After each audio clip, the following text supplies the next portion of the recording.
Monsieur Bélier vivait paisiblement avec sa famille dans une clairière lumineuse au milieu de la forêt. Ses enfants étaient joueurs et vifs, mais de temps en temps, les parents avaient besoin d'aide pour les surveiller. Alors, un jour, Bélier a demandé à son cousin, Petit Bélier, de venir de la ville pour rester avec les petits pendant qu'ils s'occupaient de leurs tâches ménagères. Petit Agneau, qui était très riche et vivait dans un appartement luxueux, était arrivé au village dans une grosse voiture, brillante comme un diamant. Les roues scintillaient au soleil et tous les animaux de la forêt se rassemblaient pour l'admirer. « Waouh, quelle belle voiture !» s'exclama le lapin. « Et comme il est élégant, monsieur Petit Mouton !» Les oiseaux chuchotaient. Mais le Petit Bélier était si arrogant qu'il regardait tout le monde avec un air de supériorité. « En ville, j'ai vu des choses bien plus impressionnantes, dit-il en secouant ses cornes polies.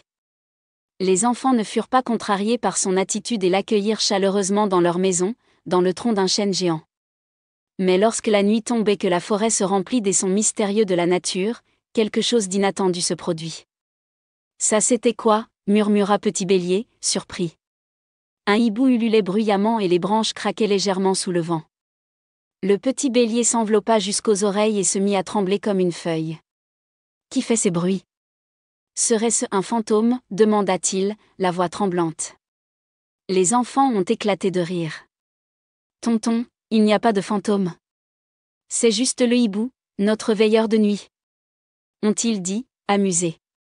Le Petit Bélier était terriblement honteux, mais le lendemain matin, il s'est excusé pour la façon dont il s'était comporté.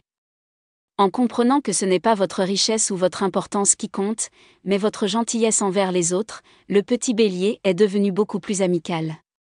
Dès lors, à chaque fois qu'il venait en visite, il ne sortait plus de la voiture comme un roi, mais comme un oncle joyeux, prêt à jouer. Si vous êtes fiers, n'ayez pas peur, car les vrais amis vous apprendront à rire et à être meilleurs. Fin.